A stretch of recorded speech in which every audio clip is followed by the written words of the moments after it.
जब वो हाथी पागल हो जाता है तो पैर के उस डोरी को ही नहीं तोड़ता, बस्तियों को भी, बस्ती के घरों को भी तोड़ता है। महावत को सिर्फ झटका नहीं देता, महावत को सुन से निचोड़कर अपने पैर में दाब भी देता है। हाथी को पागल होने की जरूरत है। अगर आपने जवानी में अपना पागलपन दिखाया, अपनी सियासत और क़यादत की तलाश की, तो खुदा की कसम दुनिया की कोई ताकत तुम्हें इज्जत से जीने से नहीं रोक सकती है। अभी बिहार को देखो, जिस सरजमीन से मैं आया हूं, क्या हुआ वहां लोगों ने, एक वक्त था जो एमआईएम को कोई तरह नहीं दी लोगों ने, लेकिन जब एमआईएम जीत कर आई तो वो लोग जो लोग कल तक अकलियतों और दलितों के उत्थान की बात करते थे, वो लालू जी जो कहते थे कि दलितों अकलियतों अपने दरमियान में लीडरशिप पैदा करो, वो नीतीश जी जो कहते थे इंसाफ के साथ तरक्की में सब कोई शामिल हो जाओ, लेकिन भाजपा के लोग तो हमारी गर्दन काटते ही हैं।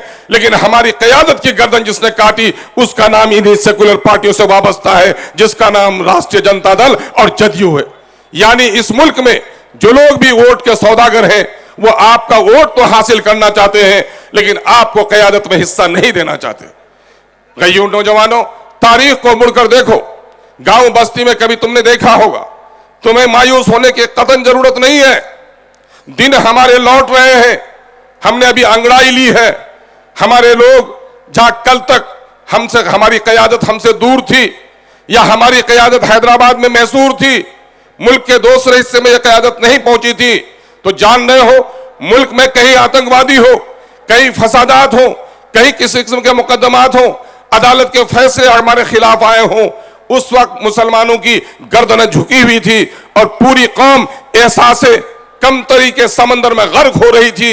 अगर एहसासे कमतरी के समंदर में गर्क होने से किसी ने हमारी गर्दनों को ऊंचा होने का सिखाया और दलील की गुफ्तगू के साथ, मुदल्लल बात के साथ, चाहे पार्लियामेंट हो, टीवी में जब हमारी वकालत की और मुल्क के आईन की वजाहत की, तो मुसलमान नौजवानों की गर्दनें जो झुकी हुई थी, उन गर्दनों को ऊंचा होने का काम अगर किसी ने किया है तो उसका नाम बैरिस्टर असदुद्दीन अवैसी है।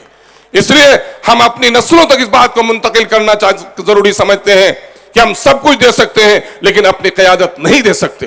एक इंसान का अपना वजूद, हर चीज उसमें कीमती है, एक उंगली भी, जानू भी, बाजू भी।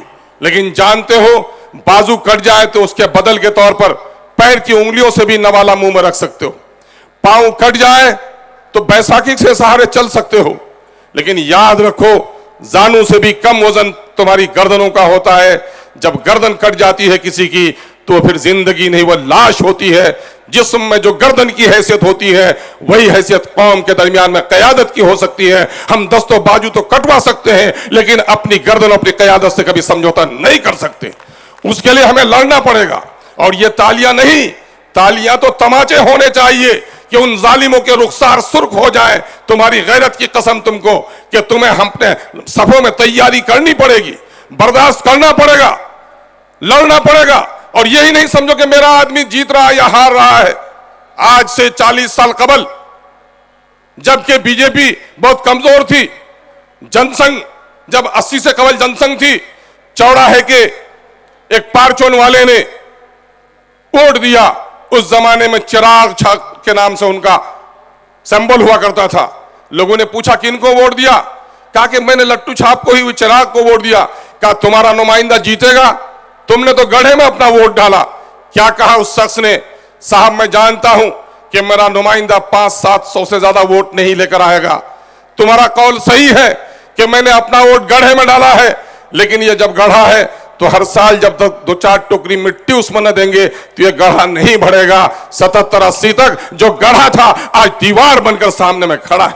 और हमारे दरमियान में ये जुम्मन और कल्लू हमें सिखाते हैं कि साहब क़यादत की बात मत करो, समझौता करके जी लो। तुम्हें मालूम नहीं, तुगलक और तैमूर के जमाने में आज से ज्यादा आबादी हमारी नहीं थी। हाँ, हमारी तादाद ज्यादा नहीं थी, हमारी इस्तेदाद बेहतर थी। नौजवानों, तादाद नहीं इस्तेदाद भी हमारे पैदा करनी है। यह साथ कमतरी जो सिखा दिया है कुछ मनहूस दानिश्वरों ने हमें कि जिस तरह से वो समझौता कर जी लो। जी लेने का नतीजा क्या हुआ? इबादत खाने तोड़े गए, हमारे कारोबारी दुनिया को उजाड़ा गया, भेवंडी को जलाया गया, बर्तन की सनत हमारी तबाह की गई, भागलपुर की रेशम की पूरी फैक्ट्रियां हमारी जलाई गई। और अब तो हमारी शरीयत भी पर डाका डाला जा रहा है। इन मसलिहत पसंदों ने दिखा दिया कि मसलिहत के नतीजे में न सिर्फ मेरा माल लुटा, न सिर्फ मेरी जानें गई, न हमारे इबादत खाने तोड़े गए, बल्कि अब हमारे दीन और ईमान और शरीयत पर भी हमला हो रहा है। इसलिए मसलिहत की इस चादर को नोच फेंको। और देखो, आसाम की एक मैं मिस्तमसील लेता हूं कि आसाम के जंगलों से जब नन्हे मुन्ने हाथियों को फंसाया जाता है तो नन्हा हाथी भी इतना गुस्से में होता है कि मोटी कड़ी की जंजीरों को मरोड़ देता है, लेकिन बांधते बांधते आदी हो जाता है वो हाथी। एक वक्त जवानी उनको आती है, उस बचपने के मुकाबले में कई गुना उसको ताकत होती है। लेकिन देखा होगा तुमने, कहीं बारात में, कहीं तमाशे में एक 40 किलो का दुबला महावत उसके सर पर डंडे चलाता है और बकरी और गाय बांधने वाली रस्सी से उसे बांध कर रखता है। क्या होता है उस हाथी को? ताकत कम होती है। जंजीरों को मरोड़ने वाला रस्सियों को क्यों नहीं तोड़ सकता?